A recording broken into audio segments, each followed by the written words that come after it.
Hello and welcome everyone. This is Kaylin's English podcast. This podcast is designed for English learners. I'm here to help you practice your listening skills. I'm Kaylin, a professional English teacher on italki. What is up everybody? In this episode, I'm going to go through some phrasal verbs. These are spoken every day by mother tongue English speakers. It is hard to avoid them. However, we don't use them as much for writing or for formal communication, as they are typically informal. I will give you the phrasal verb, its meaning or meanings, then examples of how to use them. I hope this episode does not wear me out. I feel a bit worn out. I need a break. Our first phrasal verb is wear out. It has two meanings. The first one is when something is damaged or weakened from use and age. My shoes are worn out and I need new ones. I try not to wear out my clothes quickly so I can wear them for years. The other meaning is when something or someone makes you very tired. The children wore me out yesterday when I babysat. I am worn out from my run. I'm going to wear her out so she will sleep better tonight. Turn down is our next one, and it means to decrease in temperature, sound, etc. The second meaning is to deny a request or proposal from someone.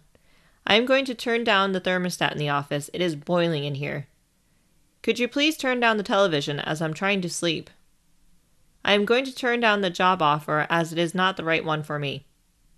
She turned down his marriage proposal. She just doesn't love him. Straighten out is our third phrasal verb, and it has three meanings. The first meaning is to make something straight. For example, I'm going to straighten out this tablecloth. The next meaning is to resolve a problem or misunderstanding. Example sentence: we need to straighten out a relationship as what we have been arguing about is petty. The final meaning is to improve someone's attitude or behavior. We need to straighten him out as he is embarrassing us in public when he throws a tantrum. Sometimes I space out when talking to people. Space out means when someone's attention is not in the present moment. It is used to describe a person whose attention isn't in the present moment. People often space out in school as it can be a long day. I spaced out during the meeting. Could you please tell me what happened? I really spaced out there for a moment. I am going to space out tonight as I have been working far too hard. Our next one is run over, which has 5 meanings. The dog was run over by the garbage truck, but he will be fine. Run over in this sentence means when someone is injured or killed by a vehicle. The next meaning is when you practice for something, typically a performance or speech. Let us run it over again, that way you will be prepared for your presentation tomorrow. The third meaning is when someone or something continues past a limited time. We have run over our lesson today. We truly need to end our session. Our final meaning is when something contains too much liquid. The water ran over the top of the dam. We need to prepare for flooding.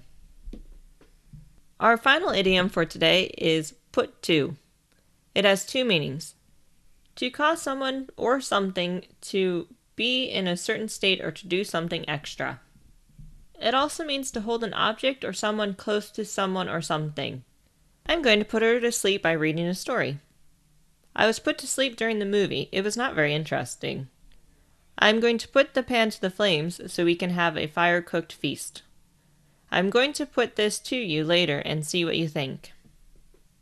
That is enough phrasal verbs for one episode. Here they are once more. Wear out, turn down, straighten up, space out, run over, and put to. I hope my audio was not too loud during this episode and caused you to turn it down.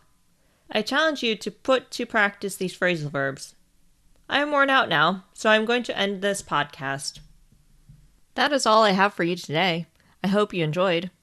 If you'd like more content, then please subscribe to this podcast. You can also support me on Patreon. Find me by typing in Kaylin Teacher. On Patreon, you can gain early access to the podcast and transcriptions. Follow me on Twitter and Instagram at Kaylin_teacher. Thank you for listening. I hope you all have a great day. Until next time, bye!